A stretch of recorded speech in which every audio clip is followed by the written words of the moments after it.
Demak, 15-savol.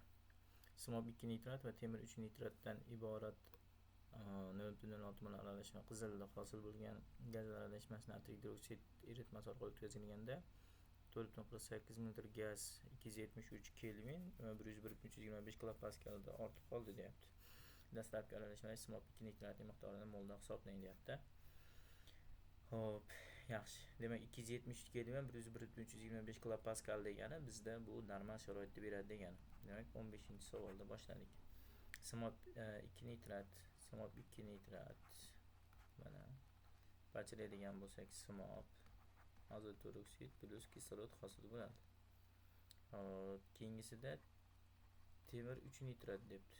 Temir NO3 dan 3 tasi parchalanadigan bo'lsa, temir 3 oksid Fe2O3 azot peroksid plus kislorod hosil bo'ladi. Demak, buni parchalashni bu yerga 2 qo'ysa 2 2 4, bu 2 dan 6 ta, 3 2 6 ta, demak esa teng. Bunda bu yerga 2 qo'yib ikkilantirib o'rsam, buni oldiga 4 qo'yaman. Buni oldiga 12, va buni oldiga 3 qo'ysam, 3 2 6 ta, 3 2 6 ta, 6 6 12, 12 20 ta 36 ta, 3 9 9 9 36 ta esa teng. Demak, dastlabki aralashma 0,06 mol berilyapti.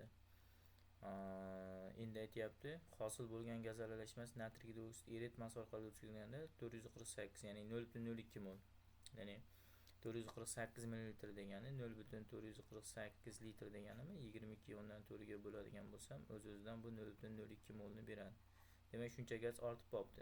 Nimaga 22/4 desa, mana bu narsa bizga normal sharoitni beradi. Bosim 101,325 kilopaskalga, harorat 273 kelvinligi bizga normal sharoitni beradi. Hosil bo'lgan gaz aralashmasi azot peroksid bilan kislorod ekan. Demak, azot peroksid plus yozaman, kislorod plus ishqor, natriy gidroksid eritmasi. Hosil bo'lgan natriy nitrat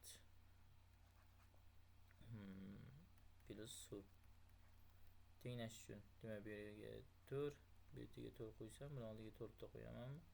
O'z-o'zidan suvni oldiga 2 qo'yadigan bo'lsam, 4 kira 3 12 ta, bu 2 ta bilan 14 ta. Demak 4 kira 2 8 ta, 8 ga 2 10, 14 ta esa teng bo'ldi. Xo'p, shu joyda endi tenglama qilsa ham bo'ladi yoki jicha fikrlash kerak bo'ladi, xolos. Ya'ni aytib qo'yilgan, masalan, kislorod bilan bu nisbati, umuman olganda nisbat deb topaylik, 4 ga 1 sarflanar ekan mana.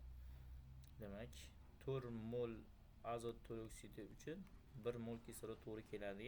Shunda bu esa to'liq ketar ekan. Demak, o'z-o'zidan mana yerda hosil bo'layotgan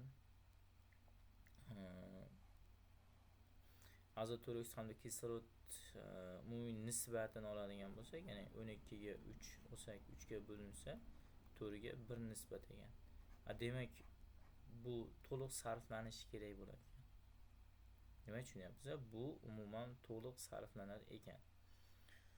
Xo'p, endi bizda gaz ortib qoldi deyapti. Ya'ni 448 ml gaz ortib qoldi. O'sha ortib qolgani 0,02 mol ekan. Demak, o'sha narsani aniqlashimiz kerak. Xo'p, agar mana yerda e'tibor beradigan bo'lsak, nisbati 2 ga 1 ketyapti. To'g'rimi? 1 mol olib kelganimiz. Buni 4 mol olib kelsak, 4 ga 1 ketar ekan. Bu degani necha mol olib kelsak, o'sha nisbati o'zgarmaydi. Bu degani temir 2 nitrat umuman to'liq sarflanadi degan gap. Yoki degan narsa shunaqa bo'lib ketadi. Xo'p, endi mana yerda 2 ga 1 ekan. 2 ga 1 ketayotgan bo'lsa, ortib bo'layotganini topishimiz kerak bo'ladi. Xo'p, endi e'tibor beradigan bo'lsak, xo'p, 1 mol olib kelsak 2 ga 1 nisbat hosil bo'lyapti. Bizga 4 ga 1 nisbat kerak. Demak, 4 ga 1 nisbat kerak, bizga 2 ga 1 ketyapti ekan. Demak, tushunyapsiz? 4 ga 1 nisbat kerak. Raisida ketayotgani 2 ga 1 bo'lyapti. Endi 4 ga 1 bo'lishi uchun 4 ga 1 bo'lishi uchun bundan 2 mol olib keladigan bo'lsam, Xo'p, 4 ga 2 ketadi. Agar 2 mol olib keladigan bo'lsa, mana bu yerda o'chib ketib qoldi. 4 ga 2 ketib qoladi. Nimaga unaqa bo'ladi desa, kislorod bu yerda ortiqcha hosil bo'lib qolyapti. Nima tushunyapsiz? Mana 4 ga 2 nisbat ketganda kislorod 1 mol ortiqcha bo'lib qolyapti. Bu degani o'z-o'zidan bilib olish kerak. 2 mol olib kel, 1 mol kislorodning ortib qolsin. O'shanda esa aniq tushunamizda. Yoki misol uchun 1 mol olib keladigan bo'lsak, 0.5 mol ortib qoladi degan gap. Xo'p, demak, men shu yerdan o'chirib tashlayman shuni. Demak, tushundik. Hozir 2 mol olib keldik. 2 mol olib keladigan bo'lsam, 1 mol kislorod ortib qolar ekan. Demak, 2 mol olib kelsam, 1 mol ortdi. Demak, kislorod ortdi-da.